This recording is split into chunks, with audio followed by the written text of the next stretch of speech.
दुनिया के कितने भी रस मिल जाएं, दुनिया का कितना भी वैभव और रस मिल जाए, लेकिन परमात्मा रस के बिना मानवी नीरसता का एहसास करता है। बड़े बड़े धनाढ्य, बड़े बड़े सत्तावान भी नीरसता मिटाने के लिए शराब की, कबाब की, दुराचार की शरण लेते हैं। धनभागी वे हैं जो सत्संग की शरण लेते हैं, सत्पुरुषों की शरण लेते हैं। हम सत्पुरुष के चरणों में आए हैं तो हमें 11 प्रकार के लाभ हो जाते हैं। अगर 11 प्रकार के लाभ हुए हैं, कुछ भी भले 100%, 1100% नहीं हुए, 100% करके, तो कम से कम 50% भी मान लो। 1100 मार्क में से 500 मार्क भी आ जाएगा तो हम पास माने जाते हैं।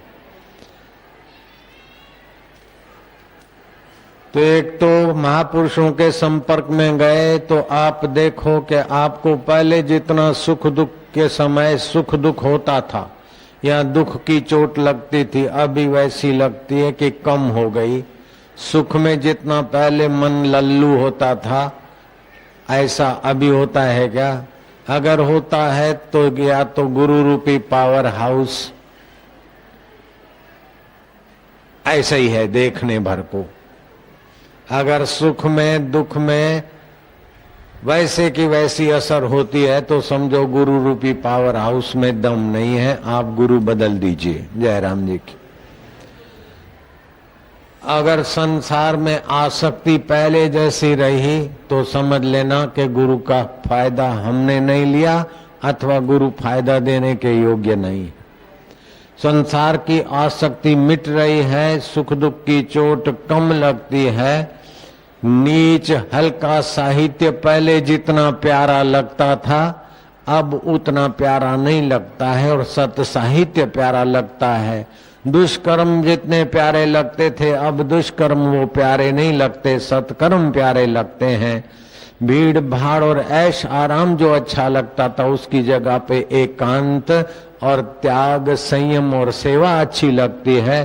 तो पावर हाउस पावरफुल है और शिष्य भी उसका फायदा ले रहा है। नारायण हरि, नारायण हरि। अगर पावर हाउस में पावर नहीं हो तो आप पावर हाउस बदल दो, अपना गुरु बदल दो। अगर इंस्ट्रूमेंट में गड़बड़ है तो इंस्ट्रूमेंट को ठीक कराओ, अथवा तो फ्यूज ही उड़ गया है तो उसको ठीक करो। 3 कारण होते, या तो पावर हाउस बोगस होता है, या तो फिर इंस्ट्रूमेंट में कहीं गलती होती है, या तो फ्यूज उड़ा हुआ होता है। आप देख लेना, इन तीनों में से कहीं भी गड़बड़ दिखे, पावर हाउस में गड़बड़ दिखे तो आप तुरंत आज अभी उठ के जा सकते हैं। जयराम जी की। इसमें कोई दोष नहीं लगेगा कि चलो गुरु बदलने से नरक में जाएंगे। अरे भाई गुरु ही कह रहे कि अगर मेरे से कोई फायदा नहीं होता तो चले जाना, दूसरा गुरु कर लेना। लेकिन रखड़ेल ढोर की नहीं, गुरु तो बदले और अपना मन नहीं बदले, अपना विचार नहीं बदले, अपना कुकर्म छोड़ना नहीं बदले तो गुरु क्या करे? गुरु को माने मानवी, देखे देह व्यवहार, कहे प्रीतम निश्चय समझो, पड़े नरक मोझार। गुरु को मनुष्य जाने और उसके देह के व्यवहार को, उसके हाथ हैं, उसके पैर हैं, वो ऐसा बोले ऐसा खाए। अरे गुरु को दे न माने ब्रह्मानंदम परम सुखदम, जो ब्रह्म का आनंद दे, परम सुख दे और ज्ञान की मूर्ति है। ब्रह्मानंदम परम सुखदम केवलम ज्ञान मूर्ते। नेत्र जिस ज्ञान स्वरूप परमेश्वर से देखते हैं, जीवा जिस ज्ञान स्वरूप परमात्मा की सत्ता से चखती है, मन जिस ज्ञान स्वरूप परमात्मा के आनंद से, माधुर्य से कभी कभी मुस्कान ले आता है, बुद्धि जिस ज्ञान स्वरूप परमात्मा के प्रकाश में निर्णय बदलती है, फिर भी जो नहीं बदलता, उस ज्ञान स्वरूप ईश्वर में जो टिके हैं और टिकाते हैं, ऐसे मेरे गुरु हैं। तो मुझे फिर अपने इंस्ट्रूमेंट को ठीक करना है। अगर गुरु जी कहते कन्या मन्या कुर्र, तू मेरा चेला मैं तेरा गुर्र, गुरु पूनम आई है, दक्षिणा धर, तू चाहे तर चाहे मर, तो पावर हाउस बदल देना उचित रहेगा। लेकिन चेला अपने गुरु के निकट रहे, साथ में रहे, लेकिन न साधन करे न गुरु के विचारों को अपने जीवन में लाए और पहले की पुरानी आदतों को छुप छुप के करता रहे, तो मूर्ख हृदय न चेत यद्यपि गुरु मिलहि बिरंची सम। ब्रह्मा जी जैसे गुरु मिल जाए फिर भी मूर्ख आदमी अपनी वासना और अपनी आदत को ही पूर्ण करने के लिए गुरु के निकट गया और उसी में रमा रहा, तो फिर गुरु क्या करे। जय विजय भगवान के पार्षद थे और भगवान आदि नारायण के नित्य दर्शन का लाभ मिलता था जय विजय को, लेकिन हृदय को परिवर्तित न करने के कारण सनकादि गुरुओं को भी न पहचाना और 3 जन्म लेने पड़े असुर योनि के। हिरणाक्ष और हिरण्याकश्यपु वही भगवान के दर्शन करने वाले पार्षद ही तो थे, भगवान के निकट रहते थे। कुंभकर्ण और रावण वही जय विजय, शिशुपाल और दंतवक्र वही जय विजय। तीनों बार भगवान को आना पड़ा अपने निकटवर्ती सेवकों की मूर्खता मिटाने के लिए।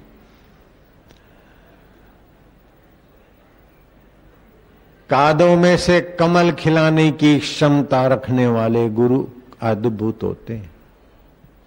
कुछ गुरु लोग तो स्पर्श से पारस की नाई लोहे को सोना बना देते हैं, लेकिन कुछ उनसे भी ऊंची अवस्था वाले के स्पर्श किए बिना निगाह मात्र से, दृष्टि मात्र से शिष्य के साधक की जन्मों जन्मों की साधना मानो पूर्ण करने का प्रसार अपना पवित्र प्रेम सींच देते हैं, अपनी हूंफ भर देते हैं, अपना आनंद भर देते हैं, अपना ज्ञान और माधुर्य की लहरों में उसके मन हिलोरे लगाने लग जाता है। कुछ ऐसे महापुरुष भी होते हैं, मुझे ऐसे महापुरुष मिले। अंडा तो दूर है लेकिन कौंच पक्षी दृष्टि मात्र से उसको पोषता। ऐसे ही शिष्य दूर माइलों दूर हो और गुरु का ध्यान मूलम गुरु मूर्ति, पूजा मूलम गुरु पदम, मंत्र मूलम गुरु वाक्यम, मोक्ष मूलम गुरु कृपा। गुरु कृपा ही केवलम शिष्यस्य परम मंगलम।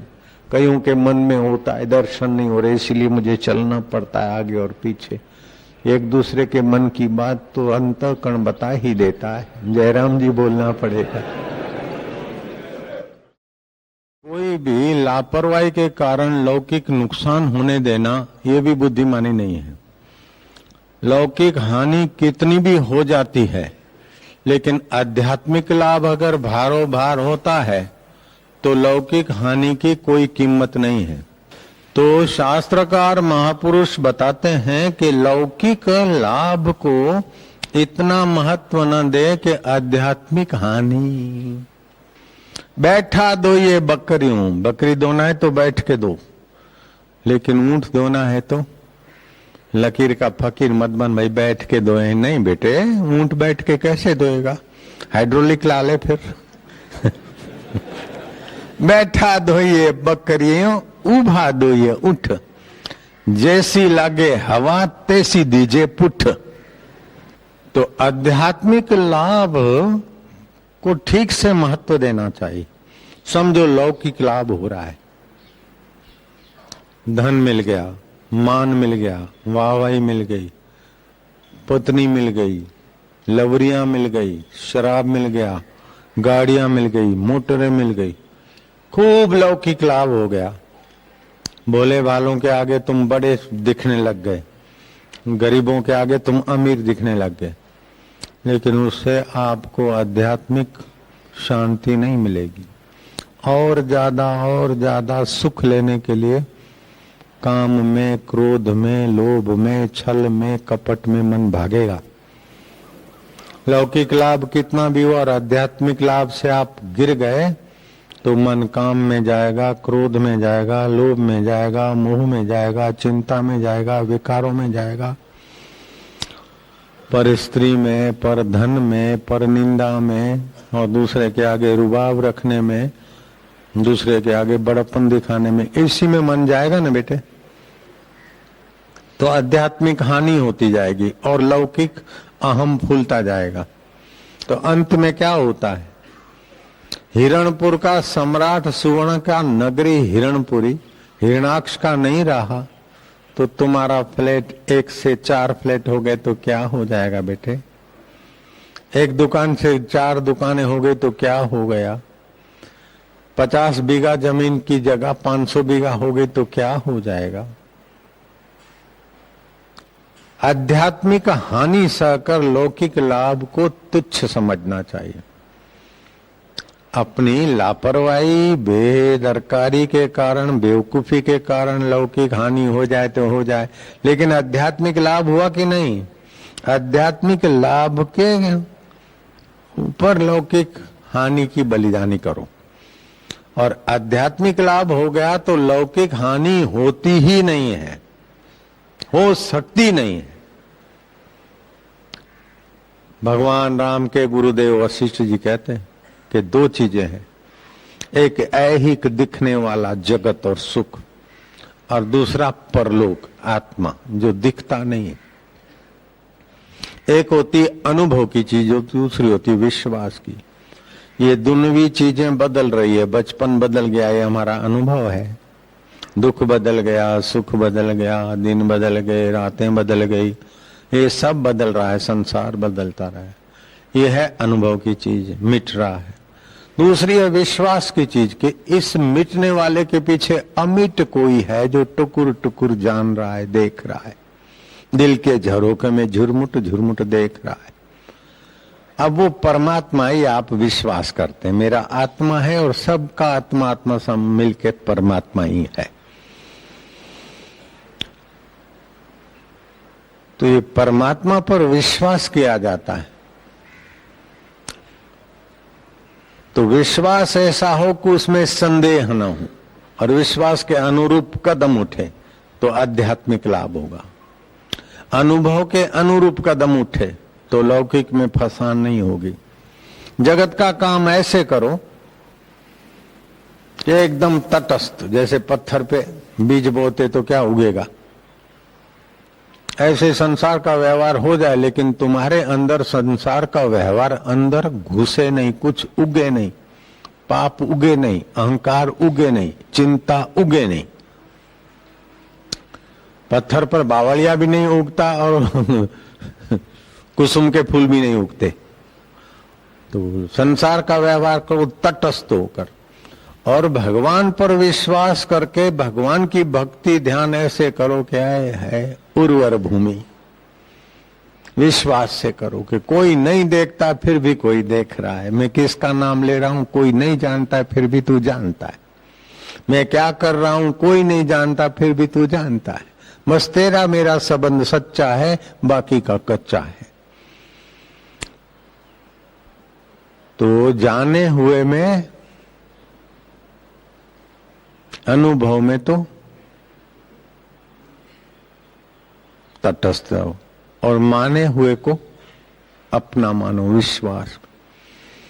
तो लौकिक लाभ कितना भी हो गया, अंत तो गत्वा मृत्यु का झटका लगेगा तो मील, धन, रुपया, पैसा, तंदुरुस्ती, लवरियां, ये वो मुसलिम सब छोड़ के मर गया। रावण का भी ऐसे ही हुआ, दूसरे भी बड़े बड़े दुनिया के सेठ 8 धनाढ्य वो भी ऐसे ही हो गया। तो लौकिक लाभ कितना भी दिखता है, अंत तो गत्वा भोगता छोड़ के मरता है, उसकी वासना उसके भोगने में, कर्म में, शरीर कमजोर, रोगी, बीमारी, भोगी होकर तो कई नरकों में पड़े, भोगी होकर कोई मुक्त हो गया हो, लौकिक लाभ लेकर कोई पूर्ण परमात्मा को पा लिया हो, ऐसा कहीं भी नहीं आया। लेकिन आध्यात्मिक लाभ से परमात्मा को पा दिया और लौकिक लाभ उसके छाया की तरह उसके पीछे पीछे घूमते। तो ईश्वर को पाने के लिए लौकिक लाभ को तुच्छ मान लो तो कोई परवाह नहीं, लेकिन लौकिक लाभ के आगे ईश्वर का त्याग कर दिया तो बड़ी हानि हो जाएगी। ईश्वर प्राप्ति के लिए सब कुछ छोड़ना पड़े तो सूखे तिनखे की नाई, काक विष्ठा की नाई सब छोड़ सकते, लेकिन ईश्वर को नहीं छोड़ो। और जब आप ईश्वर को नहीं छोड़ोगे, ईश्वर के लिए उसको छोड़ सकते हो, तो ईश्वर तो जानता है ना कि मेरे लिए सब छोड़ते, मेरे लिए सब की आसक्ति छोड़े। तो ईश्वर के लिए अगर आप सचमुच चल पड़ते हो तो गाड़ी के लिए सचमुच चल पड़ो तो गाड़ी मकान पैसे चल के नहीं आएंगे, वे जड़ है। ईश्वर के लिए आप चल पड़ते हो तो ईश्वर आपके लिए कदम कदम पे ऐसी व्यवस्था, ऐसा बल, ऐसी प्रेरणा देंगे। सोचा मैंने कहीं जाऊंगा, पहले क्यों नहीं ऐसा बल आया? ये तो ध्यान भजन किया तब हुआ ना। तो बल देने वाला भी वही, बल की परीक्षा लेने वाला भी वही, और बल में पास करने वाला भी तो वही है।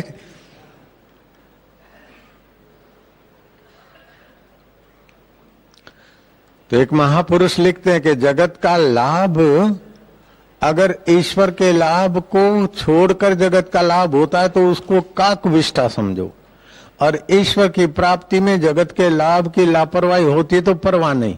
और ईश्वर लाभ होने से जगत तो पाले हुए कुत्ते की नहीं पीछे पीछे आएगा, आदमी की छाया जैसे आदमी के पीछे आती। कई बार, हजारों बार हम बोले कि चीज वस्तु रुपया पैसा की कोई जरूरत नहीं है। आश्रम के नाम से कोई चंदा करता है या मांगता है तो ये आश्रम को खबर करो, आश्रम के तरफ से कोई चंदा बंदा नहीं होता। ये हॉल बन गया तो कहीं चंदा हुआ क्या? जयपुर में आश्रम बन गया तो कहीं यहाँ से मांगा क्या? गौशाला की 5000 गाय चल रही तो कभी मांगा क्या?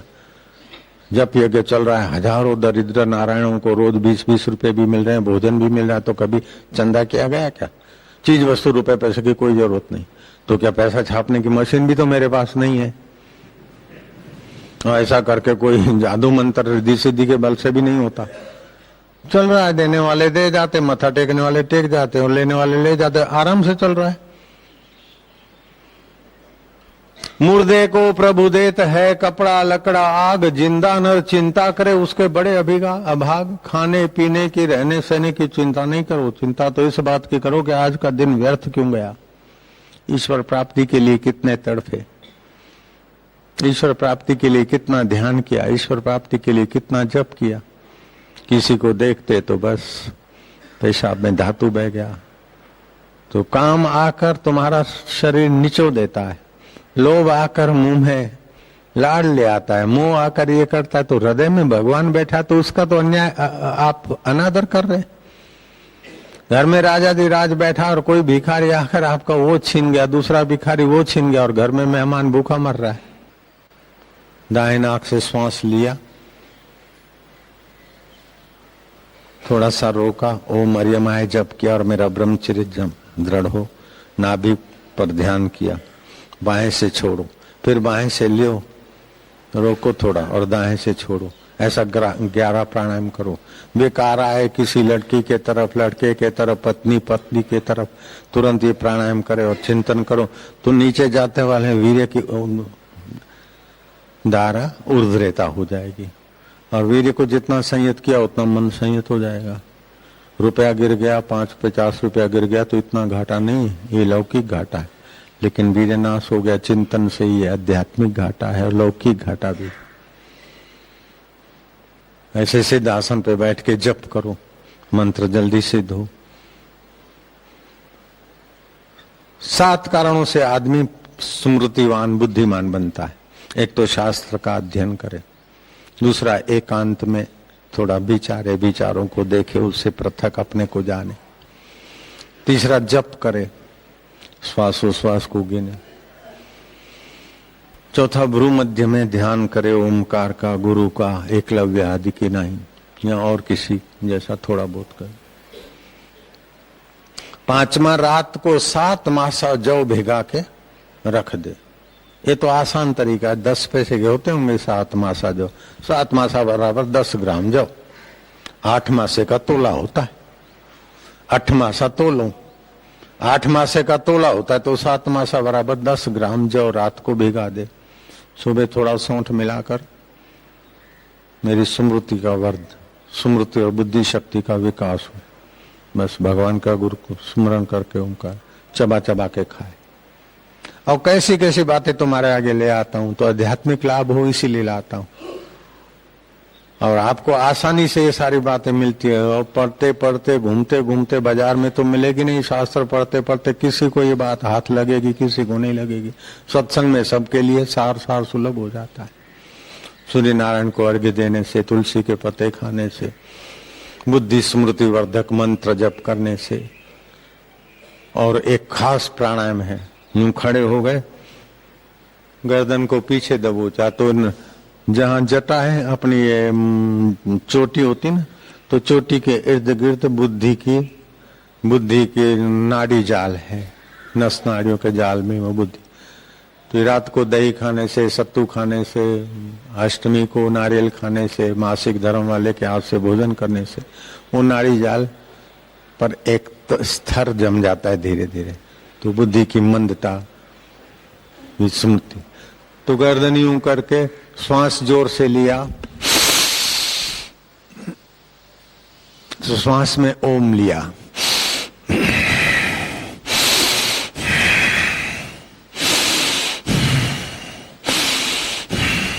श्वास लिया तो ओम। ओम माना ओम परमात्मा, और परमात्मा के बल के आगे दूसरे कचरे पट्टी कहां तक रहेंगे। अभी समझ लो, बाद में करना। रोज सुबह करना होता है। 20 से 25 बार लंबा श्वास लिया, ओम भरा, छोड़ा तो 1 2 3 4 ऐसे 20 से 25 बार कर दिया। पहले 20, फिर 21, 22, 25। फिर क्या करो कि गर्दन को आगे दबोच दो तो कंठ पर दबाव पड़ेगा। यहाँ स्मृति का केंद्र है। यूं करोगे तो बुद्धि और यूं करो तो स्मृति। तो बुद्धि की भी जरूरत है, स्मृति की भी जरूरत है। सारे दुख और सारी अयोग्यताओं, बुद्धि की अयोग्यताओं के कारण ही आदमी दुखी होता है, पराधीन होता है। एक आदमी बड़ा उद्योगपति है और एक आदमी बड़ा ठेला लेके घूम रहा है। बचपन में दोनों एक ही बाल मंदिर में जाते थे। वो पढ़ा लिखा और अच्छा संग मिला, वो बुद्धिमान बन गया, अच्छे घर का वातावरण मिला तो उद्योगपति बन गया। और वो ठेले वाले का बेटा था, वातावरण छोटा मिला तो वो बेचारा ठेला चला रहा है। मनुष्य तो वही है, पड़ोसी तो वही है।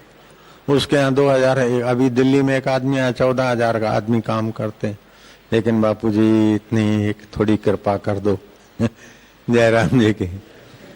बिल्कुल सच्ची बात कहता हूँ। प्रसिद्ध आदमी है, उनके ट्रैक्टर भी बिकते देश परदेश में, ये वो सब। फरीदाबाद में भी उनके काम धंधे ये हुए। तो जैसा वातावरण मिलता है आदमी पहुंच जाता है। लेकिन इतना होने के बाद भी आखिर देखते तो बेचारों के ऊपर दया आती है कि हाय भगवान, इससे तो लीलाशाह बापू के चरणों में पहुंचते और थोड़ा सा आध्यात्मिक लाभ लेते तो 14,000 आदमी काम करे, चाहे 14 आदमी काम करे अथवा 14 घर से भिक्षा लेके खाए, तब भी परलोक और यह लोक उसके चरणों के आगे दास बन जाए। ऐसी भी योग्यता तो है ना। इसीलिए लौकिक लाभ को महत्व देकर आध्यात्मिकता का गला कभी नहीं घोंटना चाहिए। और आध्यात्मिक लाभ के आगे लौकिक लाभ की परवाह नहीं करनी चाहिए। तो श्री कृष्ण कहते हैं, यन लब्ध्वा न चापारम लाभम मन्यते न अधिकम ततः यस्मिन् स्थिरो न दुखे न गुरुणापि विचालित। जिस लाभ से बढ़कर कोई लाभ नहीं है और जिसमें स्थित होने के बाद बड़ा भारी दुख भी कोई माना नहीं रखता, उसको पालो। तो वो तो विश्वास की बात है। शास्त्र सम्मत, वेद सम्मत, महापुरुष के अनुभव सम्मत। आपका अनुभव है कि जगत दुख रूप है, आपका अनुभव है तो सब बदल रहा है, आपका अनुभव है कि बूढ़े हो रहे हैं, मर रहे हैं, ये आपके अनुभव की बात है। और विश्वास की ये बात है कि परमात्मा सत्य है, चेतन है, आनंद स्वरूप है, अपना आत्मा है, अंतःकरण में उसका वास है और सारी सृष्टि का वो स्वामी है। वो करने में, न करने में, अन्यथा करने में समर्थ है। ये विश्वास। तो विश्वास का भी फायदा लो और अनुभव का भी फायदा लो। पत्नी के साथ व्यवहार करने के बाद क्या अनुभव में आता है कि कोई सार नहीं है। ये आपके अनुभव की बात है, ठीक है कि नहीं है। शमशान में जाते तो लगता है कि देख लो आखिर तो यार अपने को भी ऐसे, ये क्या है, कोई बात कैसा, कोई सार नहीं। मित्र से बातचीत करते रहते, खाते, फिर देखते कि मित्र दगा देते। आपका अनुभव है। कुटुंबियों को जितना अपना अपना मानते, प्रेम करते, स्नेह करते, देखते कि वो भी कब का कुछ कर देते। ये अनुभव की बात है। और विश्वास की बात है कि कोई एक ऐसा है कि सब होने के बाद भी हमारा साथ नहीं छोड़ता है। मित्रों ने धोखा दिया, शत्रुओं ने जुल्म किया, फिर भी वो साथी हमारे साथ था, है और रहेगा। बस उसको खोजो। उसको खोजोगे कैसे? डंडा लेके थोड़ी खोजोगे। लिखी छिपी कर रहा है, लेकिन उसको प्रीति पूर्वक स्मरण करो, उसकी चाह भर दो। बस हमें उसको पाना है, बस इतना पक्का इरादा करो, सद्गुण अपने आप आने लगेंगे। और हमको जगत को पाना है, इतनी चाह पक्की करके फिर तो टेंशन, तनाव, खुशामत, चेहरा बनाना, मुंह बनाना करते करते करते आदमी अफू दफू हो जाता है। मैं तो ऐसे ऐसे लोगों को देखा कि जिनके पास हजारों नौकर हैं, 14,000 वो भी देखा तो बेचारे दुखी। और ऐसे लोगों को भी देखा कि आज है तो है, कल का किराया देखा जाएगा, और पैदल नदी पार करके चल के आ गए। क्या हाल है, बड़े बहुत खुश। ऐसे लोगों को भी देखा। खुशी पैसों के अधीन नहीं है, खुशी वाहवाही के अधीन नहीं है। खुशी है वासना रहित होकर परमात्मा में प्रीति करे। परमात्मा में प्रीति तो वासना रहित, वासना रहित तो परमात्मा में प्रीति।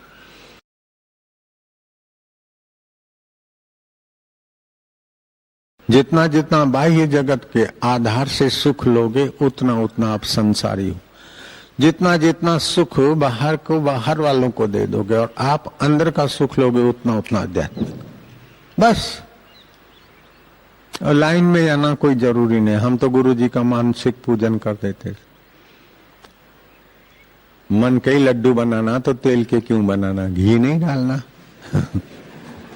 फिर एक हार गुरु जी को क्यों पहराए, नहला दिया, फिर वस्त्र पहरा दिए, तिलक कर दिया, एक चंपा का हार पहरा दिया, एक गुलाब के फूलों का पहरा दिया, बढ़िया चंदन का कर दिया। साईं कहते बस बस, मैं क्या जरा सा साईं और आरती कर हो गया साईं की आदत थी तो हो गया बस हो गया। ऐसे इसी आश्रम में एक साधु घूमता घूमता आया था। रामानंदी साधु था, त्रिपुंड करता था। तो कई वर्ष रहा था। तो एकाएक एक दिन मेरे को उसके यहाँ कुटियाएं थी, कच्ची कच्ची, जहाँ आपका हॉल है ना, यहाँ कच्ची कुटियाएं थी। तो मैं उसकी कुटिया में गया तो बड़ा हंस रहा, खुश। मेरे गुरुजी मेरे साथ। मैं क्या, अरे ब्रह्म क्या करता है? ओ गुरुदेव गुरुदेव करके तो दंडोत। मैं क्या करता है? गुरुजी आपको भोजन करा रहा था। मैं क्या, है तो कुछ नहीं। बोले गुरुजी मानसिक करा था। तो मैं क्या खिला रहे थे? बोले 56 मन लड्डू बनाए थे। मैं क्या इतना क्यों? बोले गुरु मन का बनाना है तो 1-2 लड्डू से क्या होता है। 56 भोग खिलाए थे और बड़ा प्रसन्न था। तो 100 उपचार की पूजा करते हैं, उसका पुण्य होता है, लेकिन उससे भी मानस पूजा का 10 गुना पुण्य होता है। उड़िया बाबा थोड़े चेले होते तो नमस्कार करते, स्नान कराते। स्नान तो क्या कराते, बेलपत्र धरते, साक्षात शिव है हमारे गुरु। लेकिन जब भीड़ बढ़ गई तो फिर खड़ा होकर ही रख देते, फिर तो मानसिक ही होता है।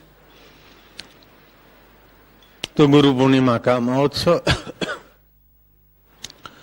गुरु की करुणा कृपा को याद करके हम बदले में क्या दे सकते हैं, लेकिन फिर भी हम निगुणे न हो जाएं, गुण चोर न हो जाए। तो उरुण होने का उत्सव, अपने जीवन में नई साधना का प्रकाश पाने का उत्सव, व्यास भगवान की करुणा कृपा के प्रसाद से आज तक जो भी अभी इस युग में, इस चतुर्युग में जो कुछ मत पंथ चले हैं, सीधा अनसीधा व्यास जी के शास्त्रों का ही उसमें प्रसाद है।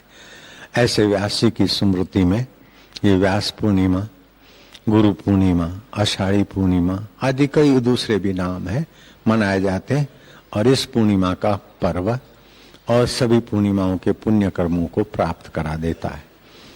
तो ये संयम पर्व है, साधना पर्व है, तपस्या पर्व है।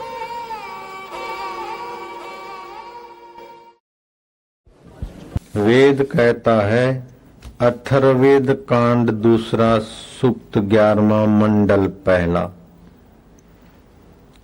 दुष्या दुषरसी हेव्या हेतरसी मन्या मन रसी अपनु ही श्याम समनि समम क्रमः।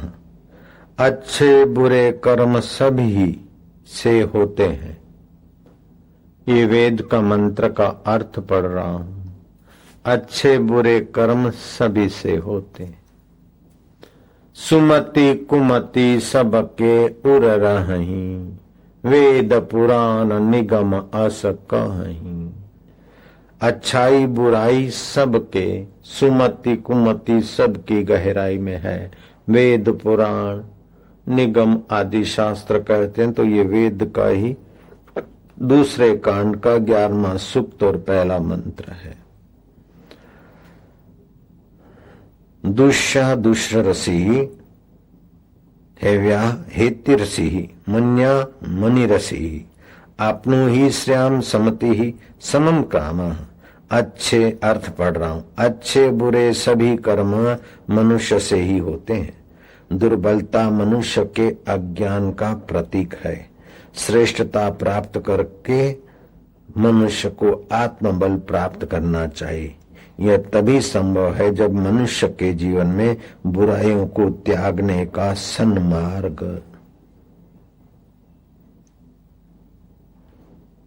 पर चलेगा। अब सन्मार्ग पे चलेगा, कैसे चले? तो कोई मार्गदर्शक चाहिए। केवल मार्गदर्शक की अपेक्षा कोई उंगली पकड़ के ले जाने वाला चाहिए। कोई साथ में ले जाने वाला हो तो और साथ में ले जाने वाला कोई हो, उसकी अपेक्षा अपनत्व जिससे हो वो हो। और कैसा भी साथ में ले जाने वाला नहीं, उस मार्ग का अच्छी तरह से अनुभवी हो और हमें पद पद पे पुचकारता हुआ, उत्साह भरता हुआ हम डील करें तो हमें प्रोत्साहित करता हुआ ले चले, तो फिर हम यात्रा सरलता से कर सकते हैं। तो ऐसे महापुरुषों में 8 प्रकार के, हमें सत्य मार्ग पे ले जाने वाले महापुरुषों के 8 प्रकार की बात आती है। उनका संपर्क करने से में 11 प्रकार के लाभ होते हैं। एक ऐसे गुरु होते चंदन जैसे चंदन स्वयं को घिसकर हमें सुगंध देता है, ऐसे स्वयं अपने को कष्ट में अथवा परिश्रम में डालकर ब्रह्मानंद के सुख को छोड़कर समाज में आए, संपर्क में आए, वे होते चंदन प्रकार, चंदन की नाई गुरु। उन्हें चंदन गुरु कह सकते हैं। दूसरे प्रकार ऐसा कहा गया विचार गुरु, जिनके ऊंचे विचार, ऊंचा मार्गदर्शन पाकर हम नीच विचार, नीच कर्म छोड़कर उनके कहने के अनुसार चल पड़ते हैं, विचार गुरु। तीसरे होते हैं अनुग्रह गुरु। चंदन की नाई तो अपने को घिसाते हैं, ऊंचे विचार तो देते हैं, लेकिन अनुग्रह भी भारो भार भरा है। जैसे नादान ना समझ यात्री को कभी पुचकार के, कभी टेका देकर, कभी अपने वाहन में बिठाकर अपने कंधे पर उठाकर ले जाने वाले, जैसे बालक पर अनुग्रह करके माँ कभी उसकी चाल से चलती तो कभी गोद में उठा लेती, तो कभी आंख दिखाती है, तो कभी प्यार पुचकार देती, तो कभी कुछ देती है। कैसे भी करके माँ उसको उन्नत करने के लिए सब कुछ कर लेती है। ऐसे ही छोटी बुद्धि वाले, छोटी संसार की चीजें चाहने वाले, छोटा नजरिया रखने वाले व्यक्तियों को भी अपने प्रेम से, अपने भाव से, अपनी सहानुभूति से, उदारता से, अनुग्रह के उस सहज अमीवृष्टि से वे हमको ले चलते, तो बहुत सारा समाज ऐसे गुरु के साथ चलने के काबिल बन जाता है। चंदन गुरु अपनी जगह पर है, लेकिन किसी किसी में चंदन गुरु के गुण तो होते हैं, साथ साथ में विचार गुरु, ज्ञान ध्यान के विचार देने का, और फिर तीसरा ये सद्गुण भी होता है अनुग्रह गुरु, अर्थात अनुग्रह करने में भी कम नहीं, भारो भार अनुग्रह करते। नहीं तो उनको क्या लेना है हमसे। शरीर तो हार्ड मांस का है, नाक से लींट निकलती है, मुंह से बदबू वाली हवा निकलती है, मरे हुए बैक्टीरिया वाली, कान से खुरेद निकलती है। शरीरों में क्या भरा है? मन तो हमारा कपट और छल से भरा है, और धन वो लात मार कर संत हुए, गुरु हुए। तूने हमसे क्या लेना है? शिष्य को ऐसा चाहिए, गुरु को सब कुछ दे, तन मन धन। गुरु को ऐसा चाहिए, शिष्य का कछु न ले, कुछ भी न ले, फिर भी कभी हमारी कल्याण मंगल के लिए, हमारी ममता मिटाने के लिए कुछ न कुछ चीज लेते, ताकि मुफ्त का माल इनको अपचा न हो जाए। अपचा अन्न अजीर्ण करता है, सड़ता है, बीमारी करता है। चलो थोड़ी सेवा ले ली और फिर वही सेवा की वस्तु, सेवा की योग्यता दूसरों के कल्याण में लगा देते हैं। तो हमसे लिया भी, फिर भी नहीं लिया, लिया तो हमारे कल्याण के लिए लिया। तो ये ऐसे अनुग्रह संपन्न गुरु होते हैं। चौथा गुरु प्रकार का बताया गया है कि अनुग्रह गुरु करने वाले बड़े भाग्य से ये 3 सद्गुण संपन्न गुरु मिलते हैं। चौथा गुरु में ये सामर्थ्य होता है स्पर्श, अर्थात जरा सा सिर पे हाथ रख दिया और सामने वाले के अंदर शक्तिपात हो गया। लेकिन कुछ महापुरुष सिर पर हाथ रखते, तो कुछ लोग केवल दृष्टि से भी महापुरुष ऐसे होते हैं। सिर पर हाथ 1-2 को रखो तो सिर पर, जब समूह को ले चलना है तो सिर पर हाथ कहाँ रखते घूमेंगे।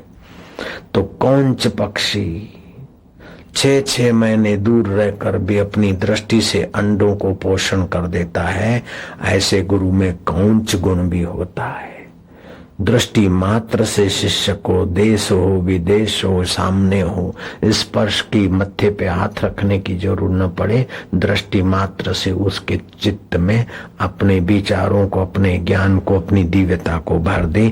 ये कौंच गुरु पद भी किसी किसी ऐसे गुरु में होता है कि 1 गुण हो तभी भी उनका आदर करना चाहिए, लेकिन 6-6 गुण संपन्न कोई ऐसे गुरु मिल जाए तो फिर शिष्य के भाग्य का तो कोई माप तोल ही नहीं।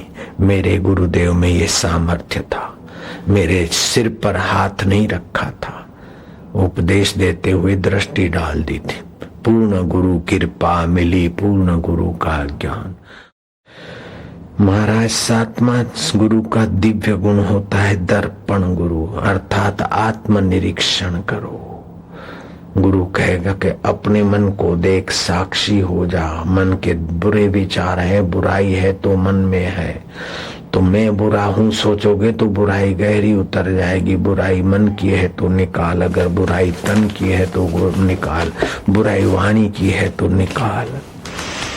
शिव पुराण में सनकादि ऋषि कहते कि शारीरिक 4 प्रकार के दोष होते हैं। अपनी हिम्मत करके गुरु का सहयोग लेकर 4 शरीर के पापों को निकाल दे तो गुरु प्रसादी पूर्ण रूप से पचा सकता है। 4 मन के मानसिक पापों को निकाल दे और 4 वाणी के, 3 वाणी के पापों को निकाल दे तो तू इस जैसे गुरु में 1 गुण हो, 2 गुण हो, कोई गुरु में 6 गुण होता है, 7 गुण, तो ऐसे ही तेरे में सत शिष्य होने के सभी गुण विकसित हो जाएंगे अगर ये 3 बातें मान लेता है बेटा। तो शरीर के दोषों को निकाल। शरीर के दोष क्या होते हैं? शारीरिक दोष होते हैं कि न खाने जैसा खा लिया, खड़े खड़े बाजार में खा लिया, तो अशुद्ध आहार से बचना एक शारीरिक दोष से आप बचे। ये नया पाठ दे रहे हैं इस गुरु पूनम को। हिंसा, चले फिरे जीव जंतु की हिंसा न हो और भोजन में भी मांस मदिरा आदि न हो, ये समझो एक शारीरिक दोष से आप बचे। झूठे कार्य से अपने को बचाए और दूसरे के धन हरण के भाव से अपने को बचाए। एक दोष हुआ है शारीरिक। दूसरा शारीरिक दोष अर्थात अभक्ष भक्षण, हिंसा, झूठे कार्य और पराया धन अपहरण करण, ये 4 शारीरिक दोष हुए। दूसरे का धन अपहरण नहीं करना चाहिए, हिंसा नहीं करनी चाहिए, भक्षण नहीं करना चाहिए और झूठे कर्म नीच कर्मों का त्याग करना चाहिए शरीर से। समझो शिष्य के शारीरिक शुद्धि हो गई। दूसरी होती मानसिक शुद्धि 2 प्रकार की, अर्थात पर स्त्री को भोग दृष्टि से नहीं देखना,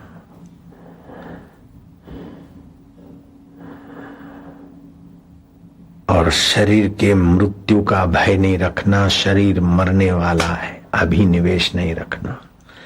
पर स्त्री को काम विकार की दृष्टि से नहीं देखना मन से, और अपने देह को मैं मानकर मरने के भय से भयभीत नहीं रहना।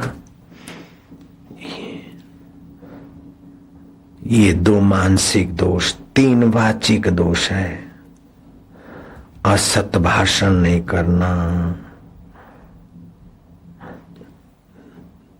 चुगली नहीं करना और अप्रिय वचन नहीं बोलना। ये वाणी के 3 दोषों से शिष्य बचे तो उसका थोड़ा सा जप भी बहुत गुना हो जाएगा, उसकी थोड़ी सी सेवा भी बहुत गुरु जी को प्रिय लगेगी, और उसका थोड़ा सा जीना भी उसके लिए बहुत हो गया। उसका थोड़ा सा भी ध्यान भजन उसको बहुत फल देगा। अगर इन 4, 2, 6, 3, 9 दोषों से अपने को बचाता है तो वो शिष्य सत्य शिष्य बन जाता है। वो सतगुरु का सत्व को ठीक से पचा लेगा।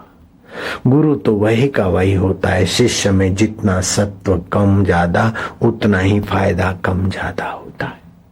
वही के वही लीलाशाह बापू जी थे। किसी ने 2% फायदा लिया, किसी ने 10 लिया, किसी ने 15 लिया, किसी ने 25 लिया, किसी ने 40 लिया होगा तो किसी ने 35 लिया, किसी कोई मर्द ने 60 लिया होगा तो किसी महामर्द ने 70% फायदा लिया होगा, और किसी परम पुरुष ने 80 या 90% लिया होगा, तो किसी ने 100% लिया होगा। भगवान जाने, कोई विरला ही ले पाता है। फिर तो वो गुरु रूप ही हो जाता है। गुरु मिला तब जानिए मिटे शोक संताप, राग द्वेष व्यापे नहीं फिर सतगुरु आपे आप। वो गुरु का 100% फायदा मिल गया तो फिर आपके सत्व का, आपके ऐश्वर्य का, आपके माधुर्य का, आपके योग का प्रागट्य हो जाएगा।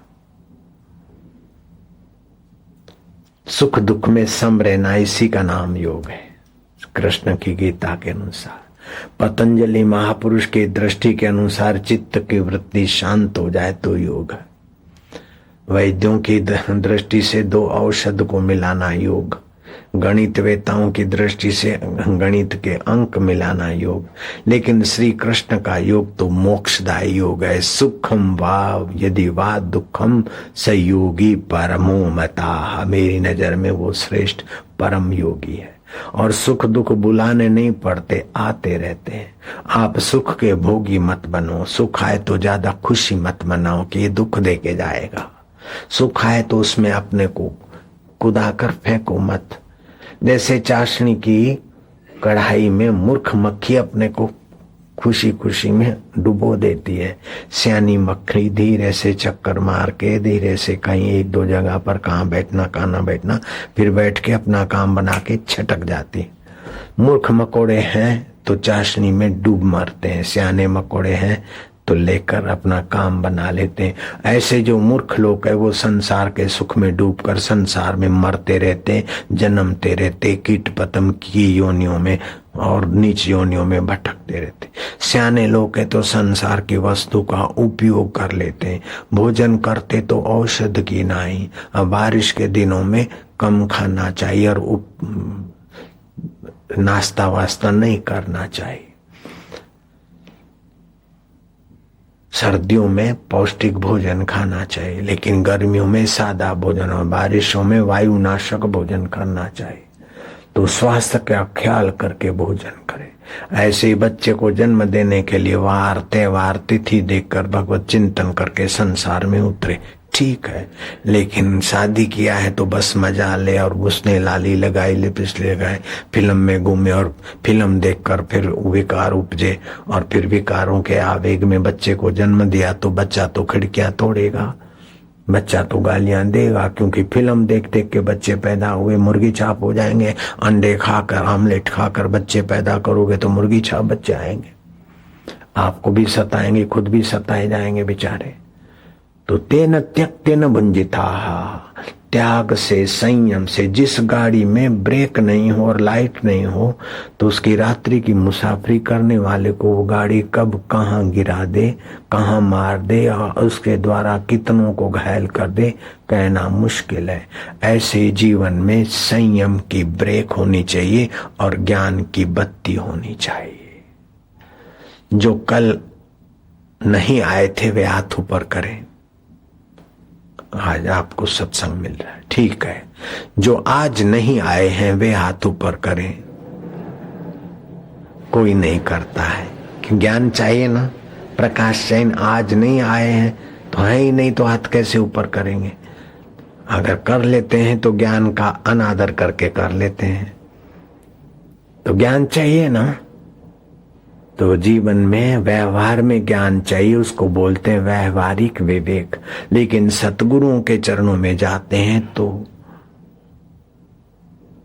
निर्मल विवेक पैदा होता है। बिनु सत्संग विवेक न होई, राम कृपा बिनु सुलभ न सोई। सत्संग के दो दिव्य चक्षु मिलते हैं महापुरुष के संपर्क में।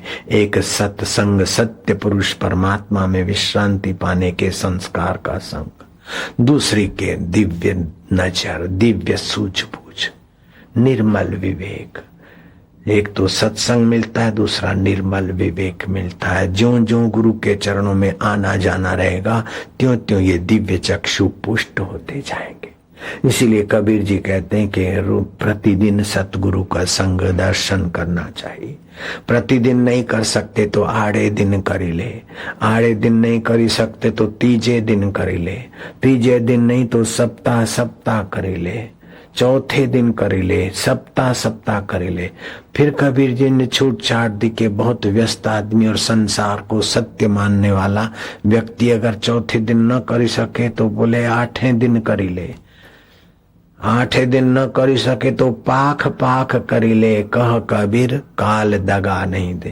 पाख पाख नहीं करी सके तो मास मास करी ले, कहे कबीर काल दगा नहीं दे। तो पूनम मनाने वालों को मास मास में तो दर्शन के निमित्त सत्संग मिल जाता है, और मास मास में पूर्णिमा का दर्शन, पूर्णमासी के दर्शन में भी ये पूर्णमासी विलक्षण है। इस पूर्णमासी की महिमा निराली है। इस पूर्णमासी को व्यास पूर्णिमा बोलते हैं, गुरु पूर्णिमा बोलते हैं। आषाढ़ मास की इस पूर्णिमा को आषाढ़ी पूर्णिमा, व्यास पूर्णिमा, गुरु को पूर्णिमा बोलते हैं। आज तो व्यास जी को थोड़ा सा ही हम याद कर लेते हैं। त्रिशीणाम वासुदेवो अस्मि, पांडवानाम धनंजयः, मुनिनामहं व्यासः, कविनाम उष्णी कवि।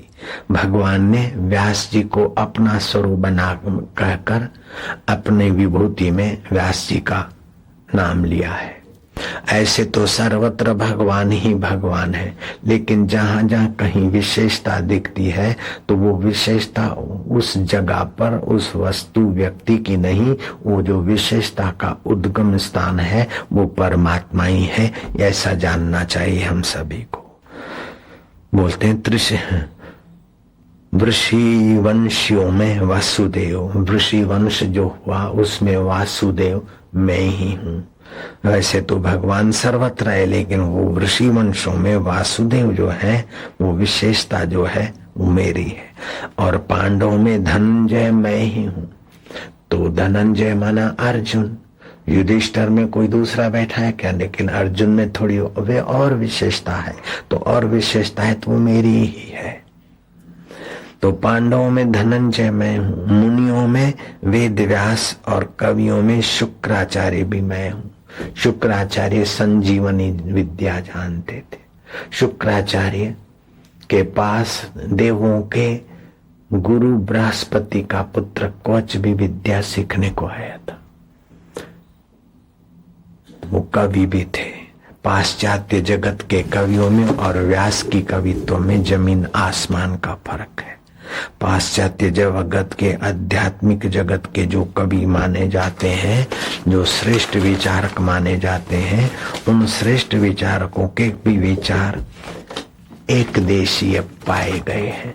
जब व्यास जी के विचारों में एक देशीयता की गंध नहीं है, वो सर्वदेशी विचार है। इसलिए भगवान कहते हैं कि मुनियों में व्यास मैं हूं, कवियों में।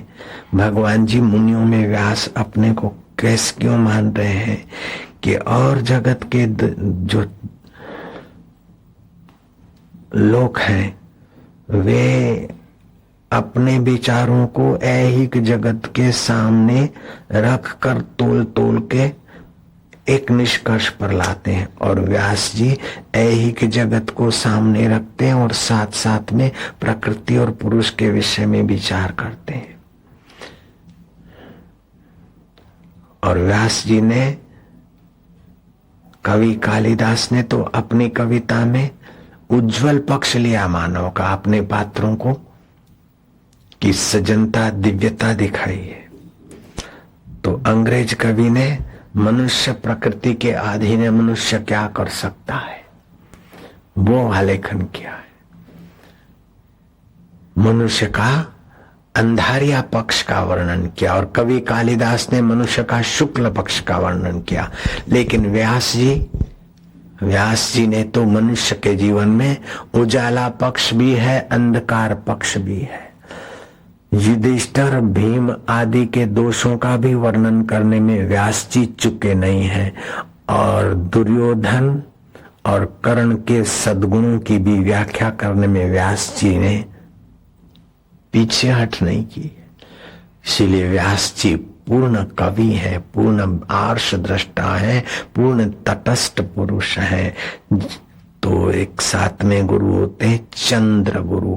जैसे चंद्रकांत मणि अपने स्थान पर चंद्र को देखकर चंद्रकांत मणि पिघल जाती है, ऐसे व्यास पद्धति को पाए हुए महापुरुषों को देखकर शिष्य का हृदय द्रवीभूत हो जाता है, स्नेह से ज्ञान से पावन होने लगता है। नारायण हरि नारायण हरि। चंद्र गुरु, दर्पण गुरु, कौंच गुरु। तो फिर से आप अपने में देख लेना कि हमारे गुरु में इस प्रकार की एक गुरु की योग्यता है कि 2 गुरुओं की है कि 3 की है कि 4 की है कि 5 गुरुओं की योग्यता हमारे गुरुदेव में, कि 6 गुरुओं की योग्यता है, 7 गुरुओं की है कि 8 गुरु तत्व चमका है। तो हम भी अपने में शिष्यत्व को पूरा भरते जाएं। पूरा प्रभु आराधिए, पूरा जाका नाम, नानक पूरा पाइए, पूरे के गुण गाओ।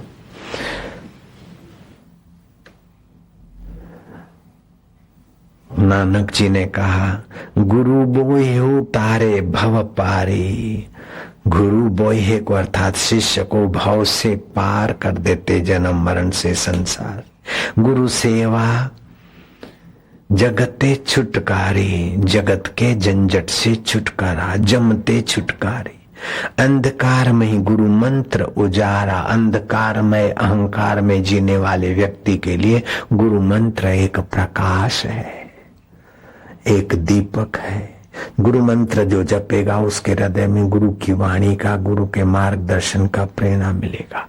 और अगर गुरु में ही इस प्रकार के सामर्थ्य है तो आप अच्छा काम करके अपने ही घर में जो गुरु का चित्र रखा है उधर जाते हो तो गुरु आपको विशेष प्रसन्न मिलेंगे और कुछ प्रेरणा देते हुए मिलेंगे। अगर आप कोई बद्दा काम करके जाते हो और फिर जाओ पूजा के रूम में या गुरु के सामने देखो तो चित्र तो वही आपका लाया हुआ 6 महीने 12 महीने मैंने 2 साल पहले का आपका ही चित्र लगाया हुआ, भावना से प्राण प्रतिष्ठा किया हुआ वही चित्र विचित्र आंख दिखाएगा, विचित्र नालत पैदा करेगा, तो समझ लो कि गुरु तुम्हारे को मंत्र के द्वारा तुम्हारे चित्त में भी गुरु का संकेत और साम्राज्य छा रहा है।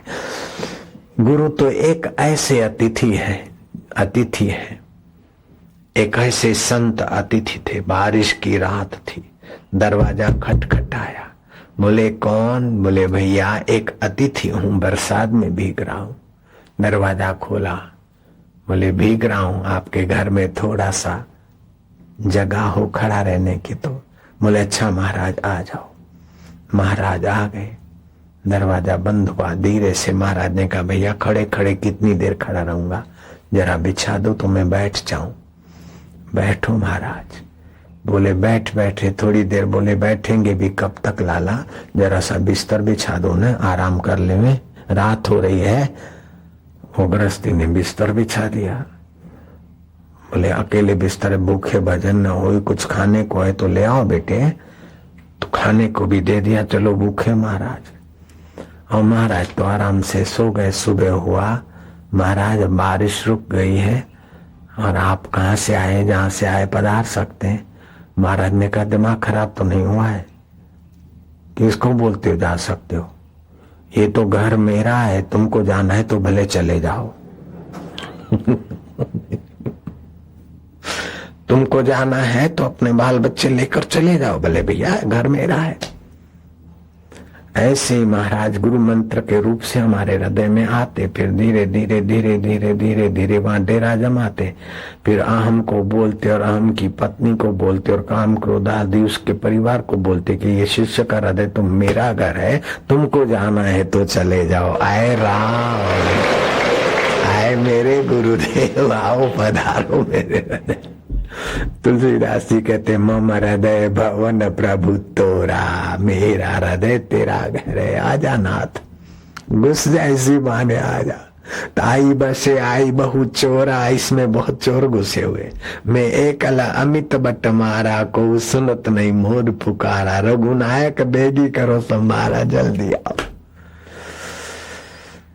है ये कैसा संबंध है गुरु शिष्य का। गुरु जी बाहर से देते हुए दिखते नहीं और लेने वाले की झोली भरी हुई मिलती। बाहर से कुछ करते हुए नहीं दिखते, केवल 2 शब्द ही सुनाते, लेकिन शिष्य की शंकाओं का समाधान और शिष्य के कृत्यों का चित्रण उसके सामने कर डालती। ये कैसा गुरुओं का, ये कैसा है जादू समझ में न आया, तेरे प्यार ने हमको गुरुदेव जीना सिखाया। नहीं तो घुट घुट के मर रहे थे। निगुरा आदमी घुट घुट के मरता है। निगुरा सफलता में भी विलासी विकारी होकर भयभीत होता है और विफलता में भी दोषी पापी या दूसरों को लांछन लगाकर अपना हृदय खिन्न करता है। लेकिन सगुरा विफलता में भी सतर्क होकर पुरुषार्थी बनता है और अपनी विफलता का कारण खोजता है, और सफलता में भगवान की गुरु की कृपा मानकर अहंकार रहित होकर आत्मविश्रांति पाता है। श्री रामचंद्र जी सगुरे हैं। श्री रामचंद्र जी अपने को वशिष्ठ जी का शिष्य कहलाकर अहोभाव का एहसास करते हैं। कृष्ण अपने सांदीपनी गुरु के शिष्य कहलाकर अहोभाव का एहसास करते हैं। विवेकानंद रामकृष्ण का शिष्य कहलाकर अहोभाव का एहसास करते हैं। छत्रपति शिवाजी समर्थ का शिष्य कहलाकर अहोभाव का एहसास करते हैं। आशाराम लीलाशाह बापू का शिष्य कहलाकर अपने हृदय में अहोभाव का एहसास करते हैं। ऐसे ही विदेशी लोगों ने भी सुकरात का शिष्य कहलाकर प्लेटो अपना अहोभाव एहसास करते हैं। और भी कुछ तो सतगुरु और सत शिष्य का संबंध ये पिता पुत्र के संबंध से भी कई गुना ऊंचा होता है। पिता का पुत्र का तो देह संबंध होता और पिता की आशा होती कि बेटा बड़ा हो, बुढ़ापे में हमारी संभाल ले, हमें खिलाए कमाए, और हम बूढ़े हो या हमारी कुछ स्थिति हो तो हमारा ख्याल करे, हमारी सेवा करे। लेकिन गुरुदेव इस आशा से हमारा पालन पोषण अंतःकरण पुष्ट नहीं करते कि मैं बूढ़ा हो जाऊं और मेरे चेले मुझे खिलाएंगे पिलाएंगे या मेरा ख्याल रखेंगे। ऐसा नहीं होता।